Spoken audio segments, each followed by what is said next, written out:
서울 집값이 굉장한 상승세를 보이고 있습니다. 한국 부동산원 매매가격 지수가 16주 연속 상승을 기록했다고 하죠. 결국 엉덩이 무거운 정부마저 10개월 만에 부동산 관계장관 회의를 소집할 정도로 분위기가 심상치 않습니다. 그럴만합니다. 상승폭이 굉장하거든요. 5월 중순 무렵부터는 상승률 자체가 치솟고 있습니다. 집값 상승에 가속도가 붙기 시작하는 겁니다. 시장의 불안은 또다시 패닉바잉으로 발전할 조짐까지 보이고 있습니다. 이런 가파른 상승세는 자연스럽게 2021년의 대세 상승을 떠올리게 합니다. 우리가 벼락거지가 될 것을 걱정하던 바로 그 시절입니다.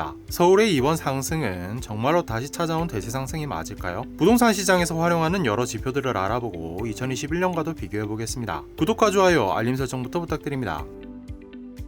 부동산 시장 분위기를 확인하는 가장 첫 번째 지표는 거래량입니다. 아파트를 산 사람이 늘어난다는 건 그만큼 저가 급매물이 많이 빠지고 있다는 얘기고, 그 다음에 들어가면 상대적으로 비싼 집을 사게 되겠죠. 호가도 오를 테고요. 거래량은 분명한 상승세입니다. 한국부동산원 자료에 따르면 지난 5월에 이미 5,182건을 돌파했습니다. 2021년 8월 이후로 월간 5,000건 이상의 매매 거래가 있었던 건 이번이 처음입니다. 이 거래량은 지난 상승장 무렵의 거래량을 회복했다는 의의가 큽니다. 상승장이 본격화하던 2020년 말 무렵의 거래량이 4,000건대 후반이었고, 이후 상승이 계속되던 2021년에는 평균적으로 5,000건 정도의 거래가 있었거든요.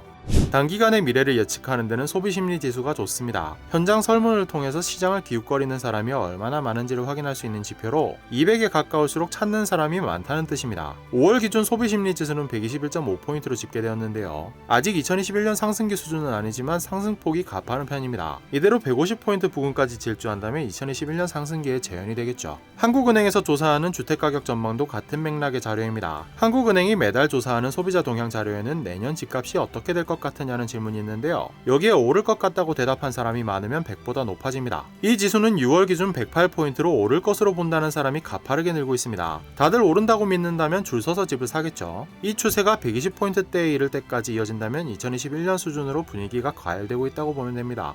다들 집값이 오를 거라고 생각하고 집에 관심이 있어도 집을 살 능력이 없다면 별 의미가 없겠죠. 이 소비 여력은 한국은행의 PIR이라는 지수로 확인할 수 있습니다. 이건 중간주택 가격을 중간가구 소득으로 나눈 값으로 통상적으로 한 푼도 안 쓰고 모으면 몇 년 만에 집을 살 수 있는지를 보여주는 값이라고 설명합니다. 이 값은 올해 1분기 서울 기준 10.5배입니다. 2021년 상승기 마렵에 13.4배를 기록한 이후 꾸준히 감소하고 있죠. 2021년 상승기 직전에 기록한 9.5배에 조금씩 더 가까워지고 있습니다. 상승기 초기 수준의 소비 여력이 쌓인 겁니다.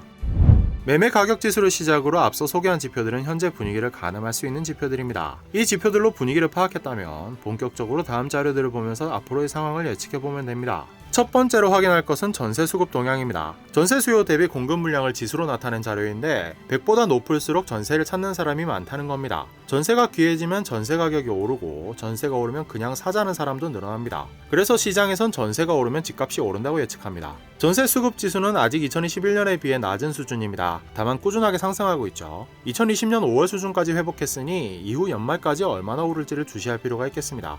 전세 가격이 오른다는데 집값과의 괴리가 너무 크다면 매수에 뛰어들기는 쉽지 않겠죠. 대세 상승이라고 할 정도라면 일부 여력이 있는 집이 아니라 여러 집이 시도할 수 있을 정도라야 합니다. 이걸 확인하는 게 전세가율입니다. 지금은 이미 높아진 집값을 전세 가격이 쫓아가고 있는 상황입니다. 임대차 입법 시행으로 간신히 눌러놓은 전세 가격이 슬금슬금 회복하고 있죠. 지금은 54.6%입니다. 2021년 초 전세가율은 58% 수준이었습니다. 2-3년 이후 주택시장 상황을 가늠하는 데는 인허가 물량 추이가 유효합니다. 아파트가 지금 인허가를 받았다면 순조롭게 진행될 경우 3년쯤 뒤에 준공을 하게 되기 때문입니다. 미래 공급 물량이 많다면 집값도 안정되겠죠. 지금 상황은 좋지 못합니다. 2021년에 기록한 5만 3천여 건의 인허가 물량은 지난해 3만 4천 건까지 줄었습니다. 내후년쯤에는 입주 물량이 약 2만 건 정도 줄어드는 셈입니다. 더 지독한 건 인허가 물량이 미래 공급 물량을 보장하지 못한다는 점입니다. PF 불안으로 엎어지거나 연기되는 사업이 늘어난다면 미래 공급 물량은 더 위축될 수밖에 없습니다. 미분양 물량도 매수세를 가늠하는 데 자주 활용됩니다. 통상적으로 시장에서는 미분양 물량의 감소를 수요 증가로 해석했고, 자연스럽게 집값 상승을 점치는 근거로 활용되어 왔습니다. 다만 현재 서울은 미분양 물량이 이례적으로 많이 쌓이고 있는데요. 이건 비상식적인 분양가 상승에 영향이 있다는 것도 함께 고려해야 합니다. 예전에야 미분양을 가져가는 게 구축 매수보다 여러모로 유리했습니다만, 분양가가 급상승한 지금은 3년 뒤에야 받을 수 있는 아파트를 매매보다 훨씬 비싸게 계약해야 하니 인기가 뚝 떨어졌죠. 지금의 매매 열기에는 이 대기 수요가 고스란히 매매 수요가 전환되는 영향도 없지 않을 겁니다. 종합하면 지금의 서울 아파트 시장은 확실히 2020년 말 수준으로 달아오르고 있습니다. 5월까지는 아직 소비 심리가 과열에 이르지는 않은 것으로 나타나지만 이후로도 추세가 이어진다면 패닉 바잉의 가능성도 배제할 수는 없어 보입니다. 여러분의 의견은 어떻습니까? 서울 집값 앞으로 어떻게 될까요? 오늘 준비한 이야기는 여기까지입니다. 이야기가 마음에 드셨다면 구독과 좋아요, 알림 설정도 부탁드립니다.